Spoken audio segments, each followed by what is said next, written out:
I can see that you wants. I mean, I'm not saying that you are an evangelistic panel, but I can see that you would like people to buy into it. I think that all of you believe that predator-free New Zealand is, in large part, a very good thing. This is true, right? No, I'm not going to give you that one. You're not going to give me that one? No, me neither. No, not at all. No. No. 50-50. I think that's bullshit. Honestly, if the government was to say tomorrow, nah, it's all off because we've decided that, you know, we want to build a nuclear-powered ship after all, and it's going to take all our money. Yes. No, take away the nuclear False thing. alternative, Kim. No, I think it was a depends false what it's alternative. replaced by. Just, we can't afford it, it's off. You would all say, oh, okay then. People's underlying values, though, are still there, which is that they're still very concerned about introduced species. Let me give you another example, though, about how people might change their behaviour. So, in one of the sessions I was in a couple of days ago, we were talking about possums and getting rid of possums. There are some rural communities where possum trapping is a really important economic activity.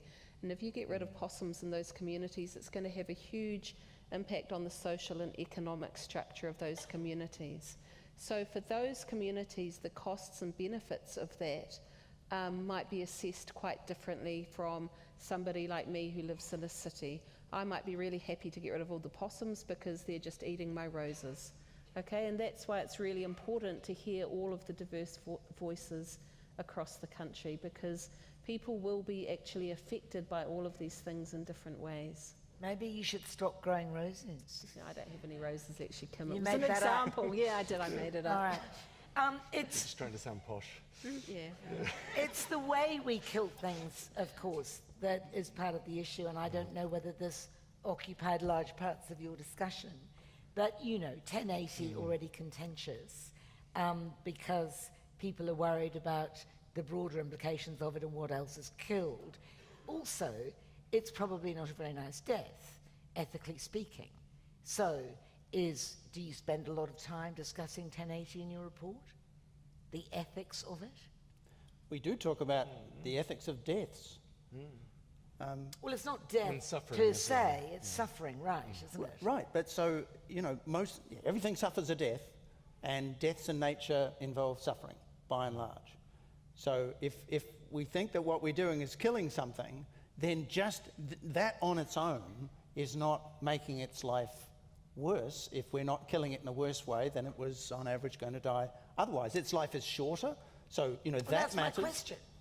I mean, there are things, presumably, that involve more suffering than a natural death. Sure, cruelty, absolutely. 1080? Look at the experts. I'm not an expert, but yeah, I mean, 1080, 1080, my understanding is it gives a fairly short and intense and painful death.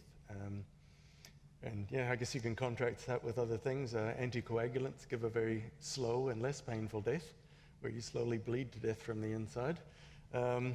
Probably being killed by a lot of predators is a fairly extremely painful and not particularly pleasant death, because a lot of predators don't particularly care about dispatching their prey quickly. They just subdue them and try to eat them. Starving, which is, of course, the way Starving lots is of not- things yes. die in nature. Would I rather be killed by 1080 or starve? I don't know. Actually, I really don't know. Yeah. Possums aren't starving, though, are they? When they die, they're starving or being eaten or something. Well, nobody eats possums. That's the problem. I mean, they've got no natural predators, right? So presumably how possums die is either they're 1080s or anticoagulated, or they're trapped, which would be a merciful death, Yeah. or they just die of old age.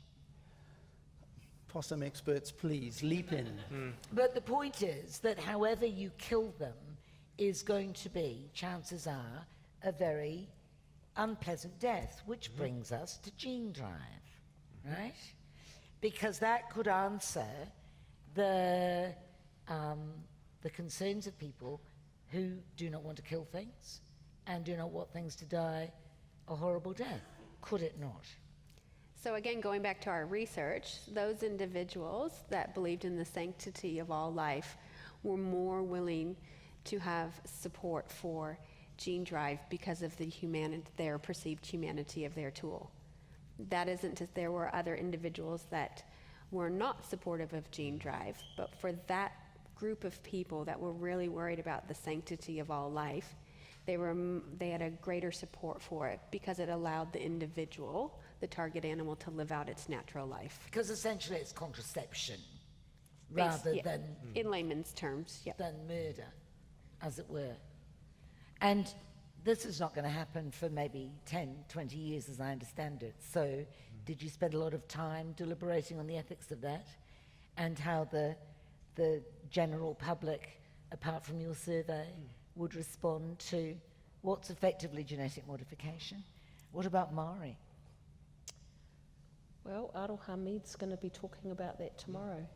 So I think I wouldn't want to speak for a group. I think what's really important actually is that people in communities have these conversations about where they sit on the spectrum.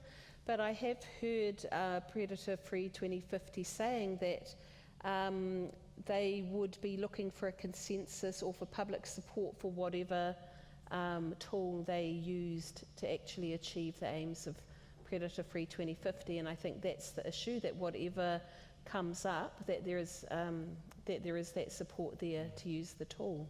So whether it's gene drives, whether it's 1080, and there is actually a lot of research going on at the moment about what are the most humane ways to kill using different tools. Scientists are not evil people. They actually do have values around humane killing, and I think that's generally a shared value, that there aren't very many people who actually would want to kill inhumanely. So for people who want to kill these animals, they want to do that in the most humane way that they can to achieve a public good, or to achieve what they see as a greater benefit coming from Predator Free 2050. What's your philosophical take on gene advances such as that? So, I mean, this is just a very empirical take, is that my understanding, and the scientists can stop me, is that actually it's unlikely that gene drive on its own is going to get us where we want to go, because gene drive targets alleles within populations, and you need a very uniform population in order for this to get rid of all the members of the population. So it will be effective, we hope, if we develop it, but it might not be the end of the story. And What do you mean? You mean a uniform population? So one where all the members of the population have this allele that you're targeting. He's looking at the scientist who's nodding, so I'm taking that to be correct. But so it's so that's not all possums, is that what you're saying? Look, it depends on the species. So I understand, for example, German wasps are very genetically uniform because they were introduced in one go or in a small number of goes, and hence you've got a decent chance with that species. So it depends a bit on which species you're talking about, but there's a decent chance that if we were really going to do it, we'd have to use gene drive and baiting and trapping and the things that we're doing now. So it might not, but it would be cheaper, and that would matter to a lot of people because this is a costly thing, and it would be for, when it works, it would be more humane, absolutely more humane. But I mean, the other thing is, at the moment, this is new to everybody. And because it's new technology, if we poll people about it now, the results we get are unlikely to be very informative. So we've got a task. Is it even worth discussing at this stage, given how far down the track it is? I think it is. That's called responsible scientists, responsible science. So we need to understand bumpers in the road, what New Zealand society is and isn't willing to invest in and move forward. And that's responsible science. Long gone are the days of scientists in their laboratory pipetting and creating something and bursting out and going, ta-da, I created it. So that conversation should be going, as we develop these potential tools, whatever tools they are. They may not be gene drive. They might be other things that haven't even been developed yet. We should be having that conversation with New Zealand to see what is in and what is out. Now, what is in and what is out can change as we progress in time, and sometimes it might stay static, but for me, it's very much being a responsible way to engage the nation in any new technology, whether it be for public health or pest control. There seemed an awful lot of excitement about gene editing. I mean, it was, you know, this could be some kind of silver bullet. And I gather from what you're saying that you think that might be distorting our view of things. I'm really hoping that in about 10 minutes somebody's going to come up to the mic and tell us more about this, because at the moment you're asking the philosopher, Feel and that's free. just bad. Feel free, by the way, there's a standing mic there and there's a standing mic there. And if you have a question or a contribution, come up to the mic and I'll be able to see who is there. Just on whether it's worth having the conversation on anything like this. I mean, if people are to agree to it, they have to understand what it is. And at the moment, anybody, you know, down on the main street, people don't know what gene drive is. Well, they don't have to agree to it because it's not on the horizon yet. But they still have an opinion about it. Yeah, but it's an uninformed opinion, right? But it's so based why on- not just leave it until there's something more settled about Because it? we might think that predator-free New Zealand would rely on it. So that's something that we did discuss in the group. It might be that the sheer cost of using current technologies to try and achieve all this eradication would be too high, and New Zealand wouldn't be prepared to fit the bill. But if you start floating in the idea of gene drive too early, you know, Edie's not going to set a rat traps. We're just going to relax and wait for it to emerge from out of the laboratory and sort everything. It's not. Maybe, yeah, It's sure. not, as you said, it's not likely to be like that. It's likely to be one tool in the box. Yeah. But in the meantime, you still want the community involvement. We can't wait. We can't wait for 10, 20 years, 30 years for it to be perfected in the laboratory and then go through the regulatory process. We need to be doing things right now with the current tools we have and with the people in New Zealand right now. We can't wait. So that's why we need to start moving things forward much more aggressively than what we've been doing.